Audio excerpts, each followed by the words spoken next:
Take the time as a community of believers to lift up your name for your glory and for your praise. May we together become more like Jesus and worship you. In the name of your glory, Son, we pray. Amen. Well, it's good to be with you guys tonight. We're going to sing out of hymn number 493, if you want to use your hymn book, or I think it'll be on the screen as well. Down at the cross, glory to his name. Thanks for us.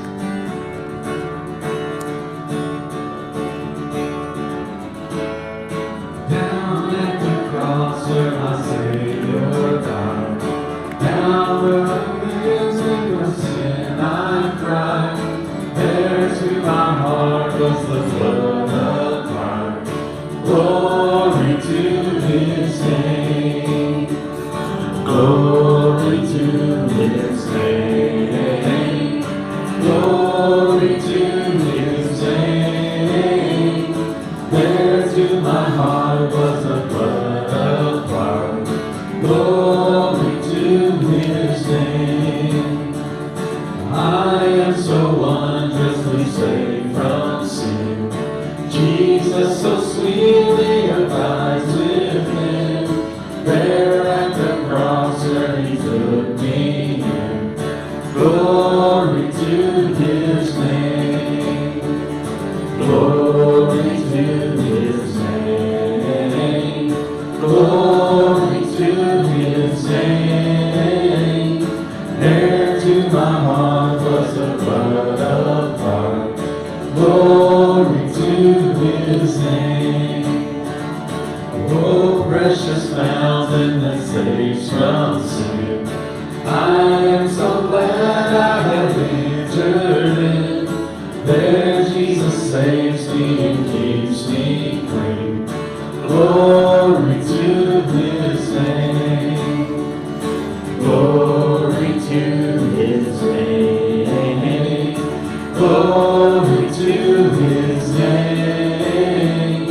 There to my heart was the blood applied. Glory to his name. Come to the fountain so rich and sweet. Catch your soul at the Savior's feet. Plunge into day and be made complete.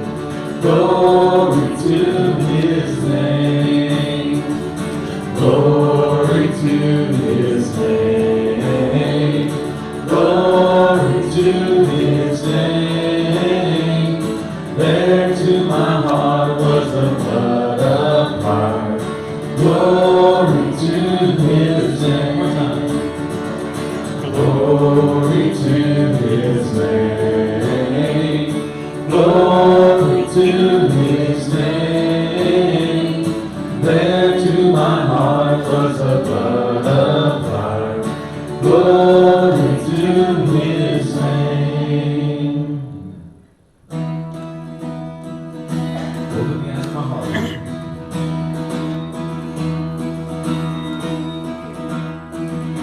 Open the eyes of my heart, Lord. Open the eyes of my heart. I want to see you. I want to see you. Open the eyes of my heart, Lord. Open the eyes of my heart. I want to see you. I want to see you. To see you high and lifted up, shining in the light of your glory. Pour out your power and love as we sing, holy, holy, holy. Holy, holy, holy. Holy, holy.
to see you. Holy, holy, holy. Holy, holy, holy. Holy, holy, holy. I want to see you. I want to see you. I want to see you. Amen. You guys can see it.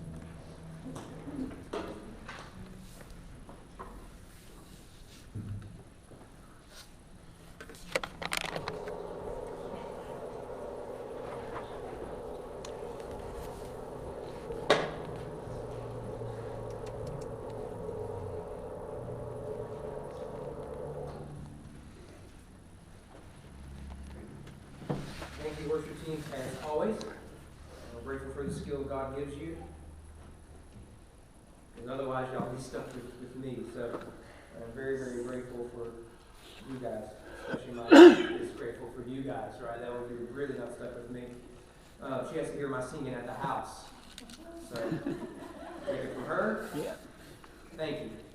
Right, from the bottom of her heart. Well, if you have your Bibles, turn to Luke chapter 12.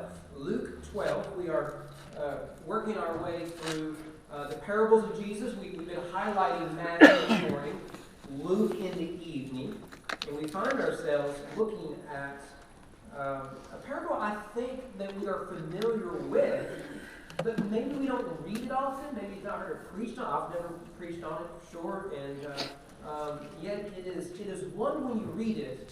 I'll confess to you, it took me a long time to figure out what in the world this guy did wrong.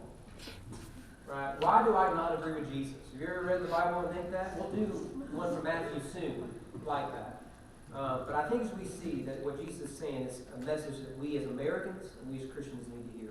Luke chapter 12, and with that, if you will stand with me out of reverence for God's holy word. Luke 12 will start in verse 13. We'll go down to verse 34. The evangelist Luke writes under inspiration of the Holy Spirit.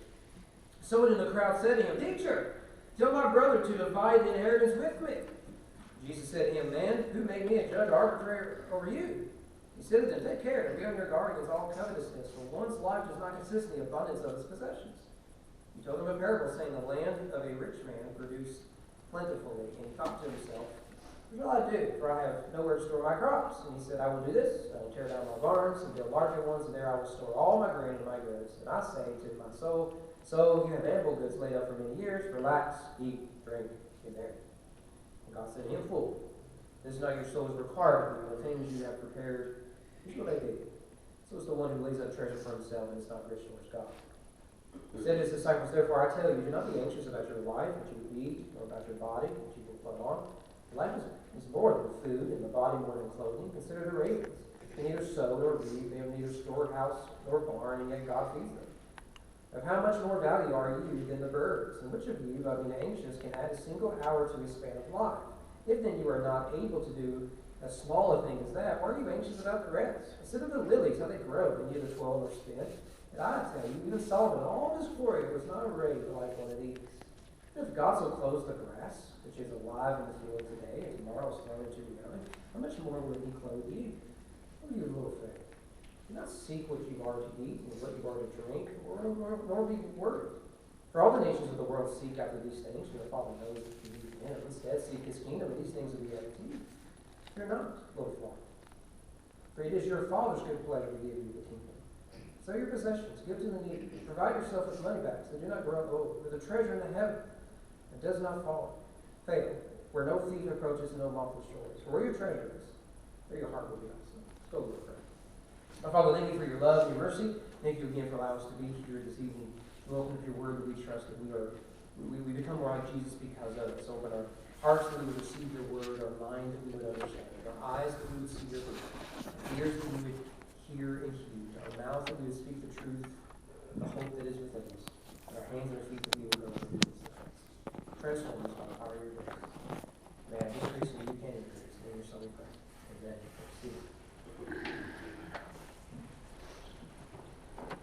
Over the years, I've been in vocational ministry 17 years. pastoral ministry for over 12. And over the years, I've done a lot of funerals, a lot of them. In fact, my first 3-4 months, I don't know, of pastoral ministry, I either preached at, participated in, or went to about 10 funerals. And just thrown right into it. Visiting the families, participating in the services, all that sort of stuff. In fact, the very first funeral I ever did as the main speaker, the chairman of the deacon was asked to speak.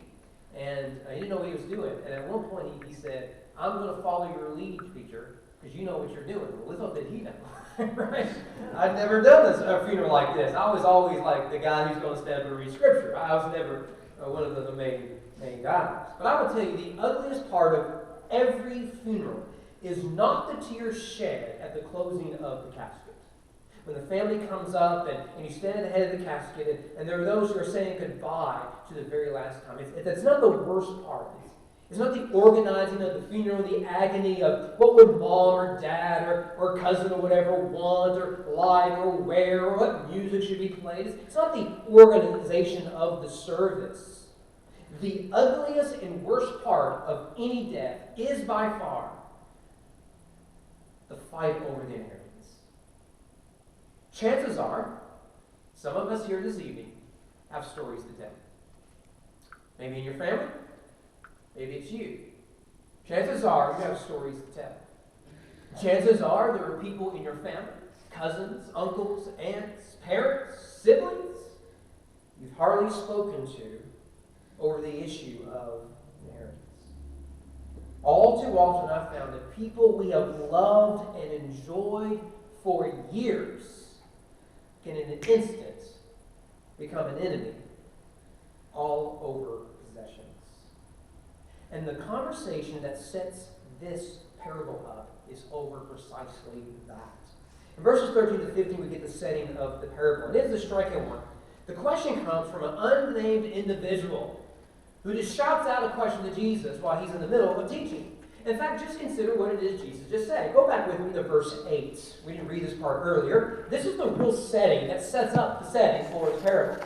I tell you, Jesus says, my friends, do not fear those who kill the body, and after that have nothing more that they can do. Now notice, Jesus is talking about death. Do not fear those who may harm you, even to the point of death. And what's the question coming out of him? Hey, Jesus, speaking of death, boy, have I got a question for you.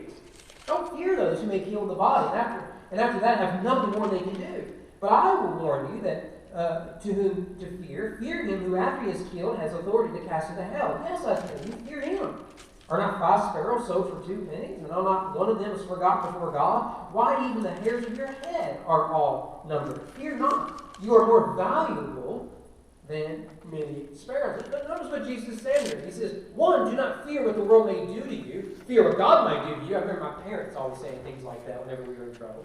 But more than that, it's meant to be an encouragement. To God, you are of great value. And thus you are rich if you are found in him. And in that context comes someone shouting, Jesus, can you tell this jerk of a brother of mine to give me what's mine? I don't want everything. I just want a piece of the pie. I just want what's mine.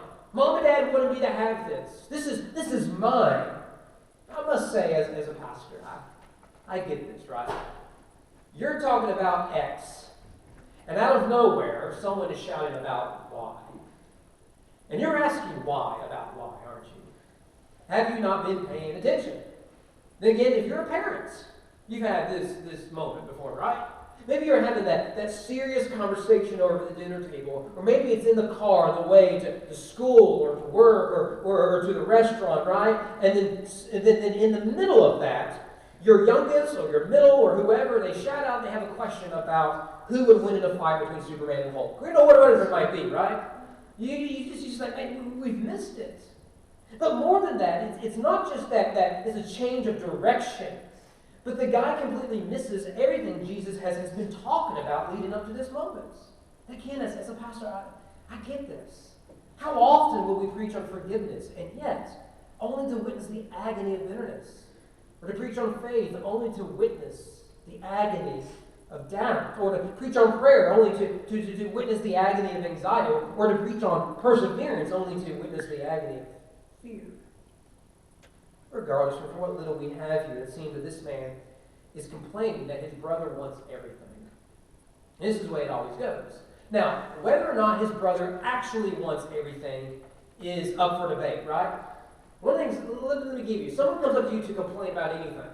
You should probably take about 95% of the grain of salt. Let me give you an example. Preacher, a lot of people talking, we don't like your preaching. Can I tell you what that means? Preacher, I don't like your preaching. Right? That's what that means, right? You know? Now, give me enough time, I'll find someone else. But for now, it's just me.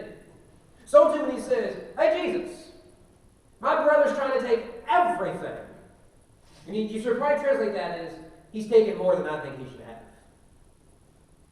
That's my suspicion of what is really going on here. Yet, you notice what Jesus does.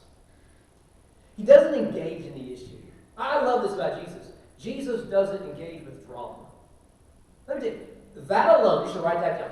Right? That will free you in so many things in life.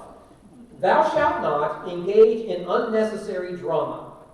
Jesus. Right? I mean, you can put that on a meme. Right? Because that'll sell. That's how we'll pay off our debt. But you know, he's like, I'm not a judge of this. I'm no one's lawyer. I'm from Galilee. I can swing a hammer, and I can tell you about the kingdom of God. I don't handle this stuff. Oh, but now that I think about it, it reminds me, your covetousness will destroy you. I love what Jesus does here. Because you'll notice he criticizes all covetousness, not just greed. Look, chances are, you and I, we sympathize with the complainer here, right? Because it's not fair. This guy's not getting what's his. I mean, his parents loved him too, probably. Right? It's not fair that he's not getting a piece of the pie. And in so doing, what have we've done is we've cited, what we've done is say greed is bad, covetousness is okay. Maybe you're still not seeing the difference. Think about our own culture right now. When we have slogans that says, pay, fair, share. What's theirs is mine. It's not fair to have all that and I don't have as much. Well, what are we communicating there? It's greed in disguise of covetousness. We do this as a culture all the time. We'll say things like, give me what is mine. I want something you have. And so what we see here is that both men, the one possessing everything and the one desiring everything, are both guilty of greed. They're both guilty of covetousness. Why is the one brother holding so fast to everything? Because he wants it. Why does the other one want access to all of it? Because he wants it. Whether rich or poor, whether black or white, whether Republican or Democrat, whether male or female, what we see here is unrighteousness. What we see here is greed and covetousness. We struggle with that as a culture, don't we? What we like to do is, because we're a tribal society, we like to think people like me are good. We wear the white hats. People like them are bad, right? If I'm a poor Southern, rich Yankees are bad because we're rich Yankees. Now, they may be as generous with their wealth as Mother Teresa. I don't care. They've got too much. I ain't got enough. And people like me are good. People like them are bad. We do this across the board.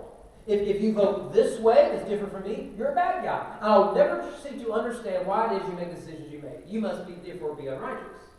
We do this with wealth, right? We assume that to be poor is to be righteous, to be wealthy is to be unrighteous. This is not what you're going to find in the Bible. There's plenty of wealthy people in the Bible, from Abraham to David to Solomon to Joseph of Arimathea. They're righteous men. We also have a lot of unrighteous men throughout the Bible, and they're not hard to find. You'll notice that in the Bible, righteousness and unrighteousness is not defined by tribe. It's defined by obedience to the one who defines what is right and unright. So you can be righteous and poor. You can be unrighteous and poor. You can be righteous and rich. You can be unrighteous and rich. And for some reason, that alone is a radical message. But in our age of greed, we have a hard time seeing it. Well, the key here that Jesus is pointing us to is that of contentment over covetousness. In fact, I'm reminded of the Apostle Paul in Philippians 4, when he says, "Not that I am speaking of being in need, for I have learned that in whatever situation I am, to be content. I know how to be brought low. I know how to abound. In any case, in every circumstances, I have learned the secret of facing plenty and hunger, abundance and need." And in that context, he says, I can do all things through Christ who strengthens me.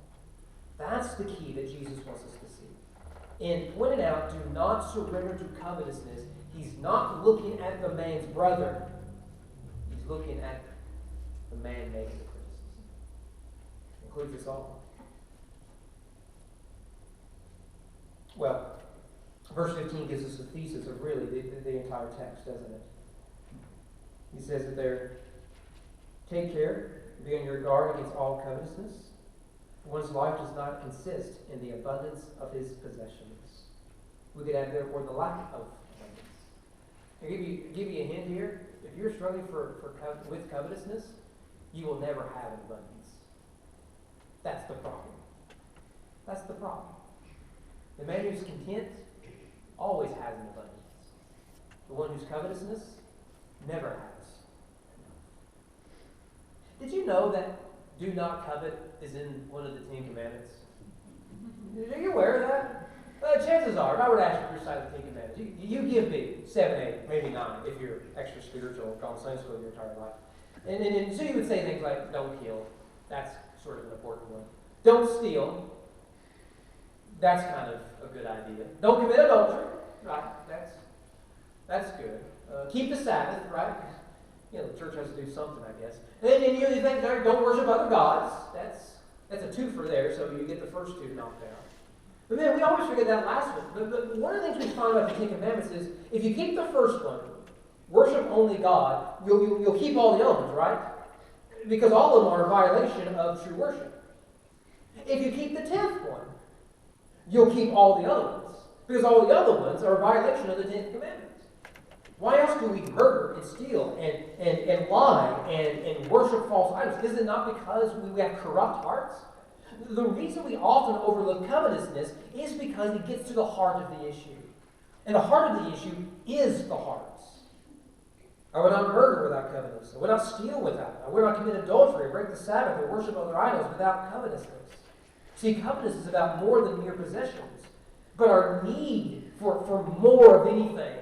More approval, to be loved more, to be validated by others, to be respected by some, to be accepted by all. We'll do anything to get those things. And so we'll covet everything to get those things.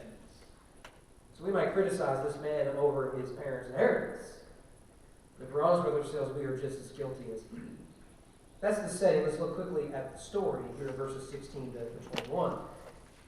Notice what he says there, verse 16, where he says, he told him a parable saying, the land of a rich man produced plentifully. Now, that is not the problem with the text, right? We were talking about this. And chances are, when we read this parable, we read that first verse, and we think, that's the problem, he's rich. And if that's what you're getting, you're missing the point of the parable. Jesus is not saying, hey, buddy, look, let your brother have everything, because now he's evil. That's not what Jesus is saying. The problem with the story is not the man has been blessed by God. Like Jacob had 100-fold of his stocks, right? Abraham and Lot had to separate because the town wasn't big enough for the two of them, and all their sheep and everything else, right? I mean, God has blessed them bountifully. Well, that's not the problem, right? But look what it goes on there in verse 17. And he thought to himself, what shall I do? I have nowhere to store my crops. And he said, I will do this. I'll tear down my barns, the larger ones, and there I will store all my grain and my goods. Now, look, I read that. I recognize I'm a Southern American. What is wrong with this, right? Can you tell me what is wrong with this? Nothing. Nothing. Think about it. If you're running a business, you may need to expand. In fact, we Americans, we love stories of expansion, don't we? Can I give you a good story, a good American story of expansion? July 5th, 1994. I remember it well, I'm sure. There was a company that was officially incorporated in Washington State that went by the name Cadaver. In those days, the company was based out of the founder's garage. A few months later, in September of 1994, they bought a domain, relentless.com. This is one of the few times I'll say, if you want to, you can type in relentless.com. From September of 94, when they went live with that domain, that's still the company's domain, they have grown virtually every year. In fact, right now, they are one of the largest companies in the world. You ever heard of Cadaver? Ever heard of relentless.com? No. They changed their name. It's Amazon. In fact, right now, you can pull out your square of all knowledge, I think that you got. Relentless.com will take you to Amazon.com. To this day, they still own the domain, and they redirected to Amazon.com. Well, that's America's story right there. That's America's story. You start in a guy's garage, like I think Apple did, or Facebook did, or whatever. You start in someone's garage, and then Facebook started in a dorm. And then they expand beyond that, and now they've taken over the world. I mean, when the postman comes to your house, you're thinking, oh no, the IRS is auditing me, right? The only thing you get at your house now is from Amazon, right? I mean, we love stories of expansion. In fact, this church right now, didn't we expand over a decade ago? Why that? Because it was necessary at the time to expand. Well, there's nothing wrong with this. Look, if you're raising all these crops and you don't have enough room, build you a bigger barn. What's wrong with that? Sounds like good capitalism to me. But he must be American. But that's not the problem with the parable. The problem, remember, has to address the issue that leads to the parable. And the issue is that of covetousness. Look at verse 19. It says, and I will say to my soul, soul, you have ample goods laid up for many years. Relax, eat, drink, and be merry. Now, today, we call that early retirement. Right? I mean, isn't that what you call it? State workers, isn't that what you call it? Ooh, touchy subject. But yes, this is all he's doing, right? The Lord has blessed him. He has worked hard. And now he's put himself and his family in a situation that he can now buy an RV and travel. Right? But notice the language he uses. His goal in retirement, his goal in building the barns, his goal in expansion is not to bring glory to God, but to bring glory and honor to himself. He speaks to himself. Soul, I will say to myself, relax. Let us eat. Let us drink. Let us be merry. That language sounds familiar because you remember when we studied the book of Ecclesiastes sometime last year. Ecclesiastes says, look for those who don't have Christ at their center, all that is left for them is to eat and to drink and be merry. Because tomorrow, you die. That's it. That is it. And so Jesus warned, starting there in verse 20, that such greedy covetousness fails to focus on what matters most. He has worked hard all these years. His greatest desire was to be this wealthy. And Jesus' point is that all of this wealth, all of this possessions, if it were all his, tax-free even, will not save his soul. It will not help him in the end. In October of 2003, the founder of Apple, Steve Jobs, was diagnosed with pancreatic cancer. Despite years of multiple treatments and the wealth to afford any and all operations, treatments, and experimentation, he succumbed to the disease and died of cancer in 2011. You see, this man believes his wealth is sufficient alone to give him the assurance and security he needs. Jesus shows in this parable, no, in fact, God alone is in control. You think about it, we Americans, consider the amount of money we spend on insurance, securities, backup plans, and everything else, believing this will keep us safe. And in an instant, a disease spreads around the world, and we realize it's a lie. Notice the sermon in verses 22 to 34. We don't have time to go into detail out of life, but I really just want to summarize it. The parable introduces the sermon, so we'll see the story and the sermon. There's really two general points he makes here. I just want to present them to you right off. The first is covetousness is unhealthy. The other is that contentment is liberating. All right? Covetousness is unhealthy. Contentment is liberating. First of all, look at covetousness is unhealthy. Verse 22 to 23. Therefore, I tell you, do not be anxious about your life, what you will eat, nor about your body, what you will put on. For life is more than food, and the body more than clothing. If contentment, he says here, guards from anxiety. What are people going to think about me? How am I going to get through the day? What's going to happen next? There's an election in 4 years. Everybody run and panic. If contentment guards from such anxiety, covetousness fuels anxiety. Have more. Going to have to work harder. Figure out a new plan. Enter a new relationship. Try something new. Vote even harder. Try even bigger. Go even farther. I gotta go. Because whatever it is I'm seeking, whatever it is I want, I have to grab, and it's going to consume me because I think whatever it is I desire will give me only what God can give. This fuels anxiety. This fuels worry and everything else. So if you spend your life pursuing the next thing, wealth, body image, comfort, love, you'll never find what it is that you're looking for. Why? Because these idols never satisfy. They never ultimately fulfill us. So I did something you should probably never do. I got on WebMD this week. I trust you've done this. My elbow hurts. Click on the man, elbow. Oh no, I have cancer, right? Just right away, right? It couldn't be you slept wrong or that you got an aging body. No, I got arthritic cancer. I made that up. I'm sure it's around. It'll be discovered in a few years. But they have an article there, so because WebMD, it must be true. They have an article called Health Effects of Anxiety and Worry. In the midst of excessive worry, you may suffer with high anxiety, obviously, even panic during waking hours. Many chronic worriers tell of feeling a sense of impending doom or unrealistic fears that only increase the worries. Ultra-sensitive to their environment and to the criticism of others, excessive worriers may see anything and anyone as a potential threat.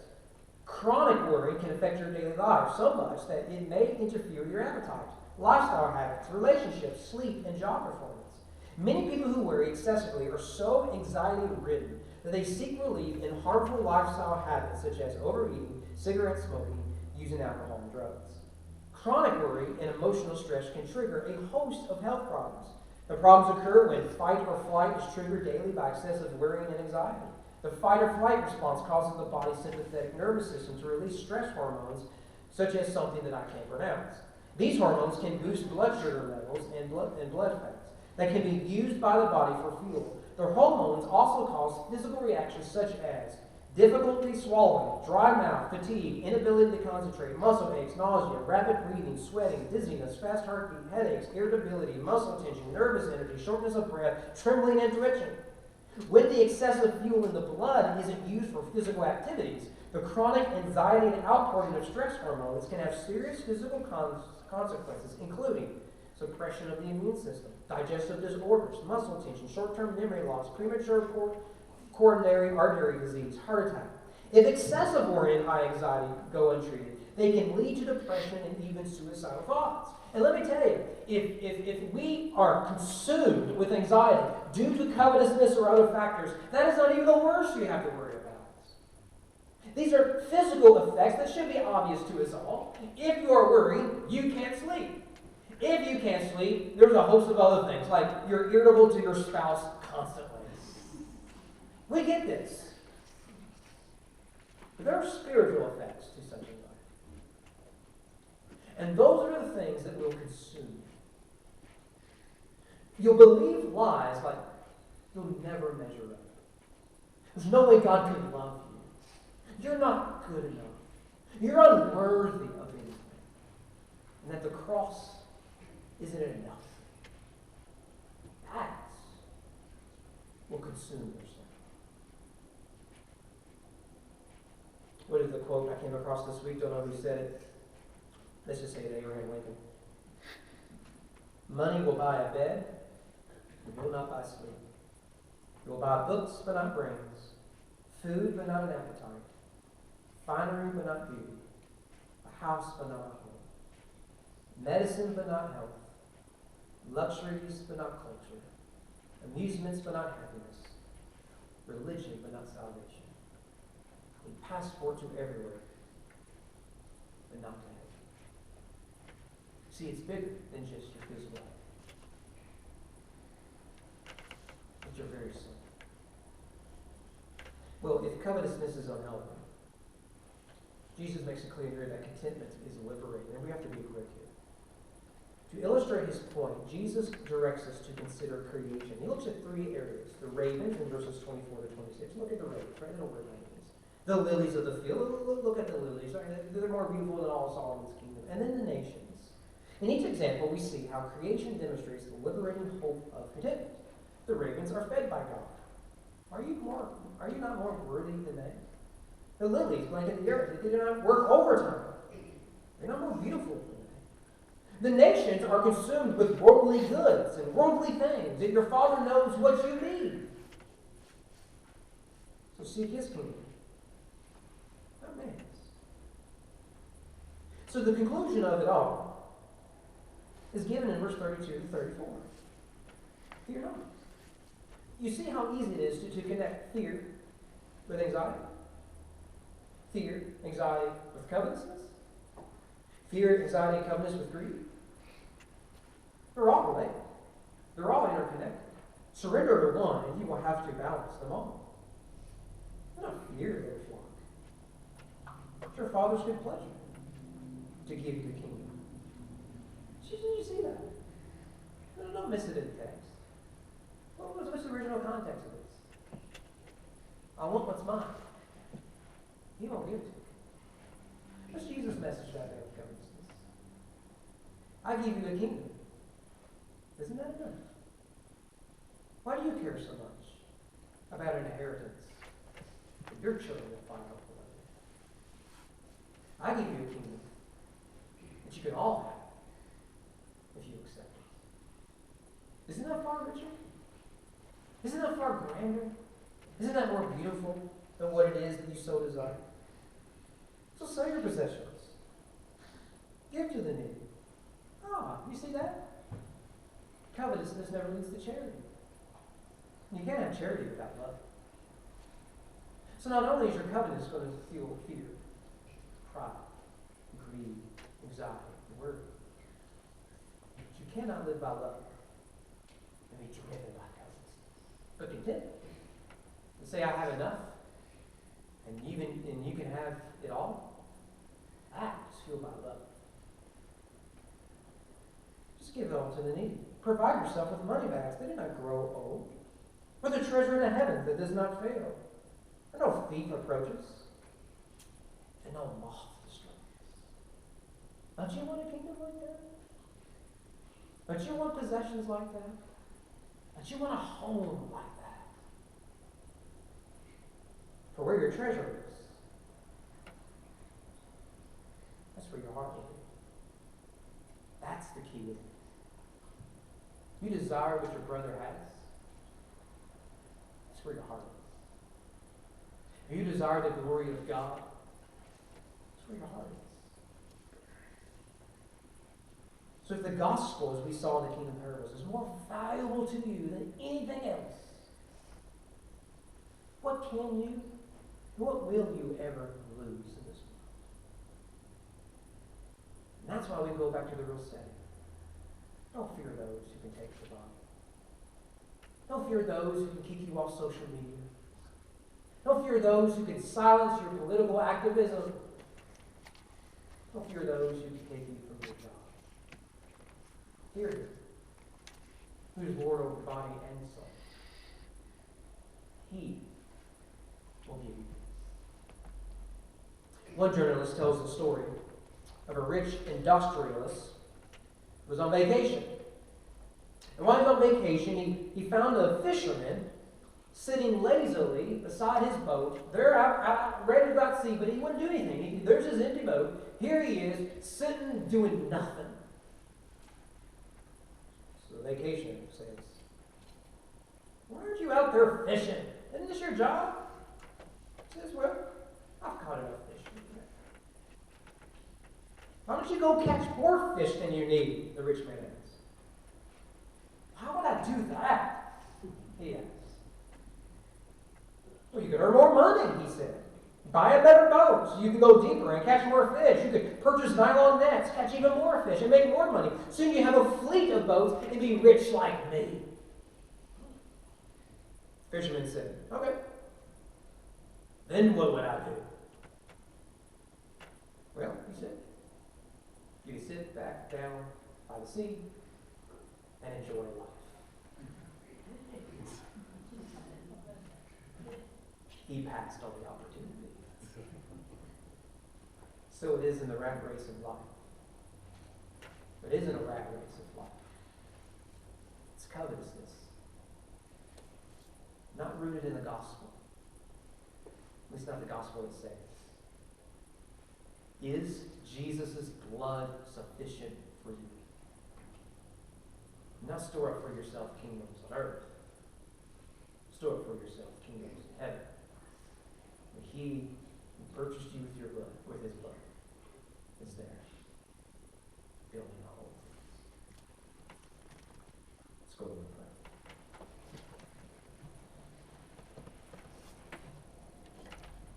Father, I ask that you would be so kind as to give us this covetousness that we so desperately need. I am guilty of this. How often have I engaged with other pastors about size of congregations? How big our budgets? How far we're reaching in the things we're doing? What my family is doing? The opportunities I've been given? And we think our identity is found in these things. I'm guilty of this. And you teach us as individuals, as families, as a church. Be content. Be content. After all, it was the death of your son that gave us everything. So why would we fight at a funeral or over anything else? We are already rich in Christ. Convict our hearts as we move forward this week as we are dismissed. We may keep our eyes on Jesus, centered on his gospel, and growing as disciples of one whose blood is sufficient for us. In the name of your glorious Son, we pray. Amen. We're going to be dismissed. We won't have an invitation. Remind you guys tomorrow prayer at 4 o'clock. Be sure to pick on Chris. Make sure you say hi to him.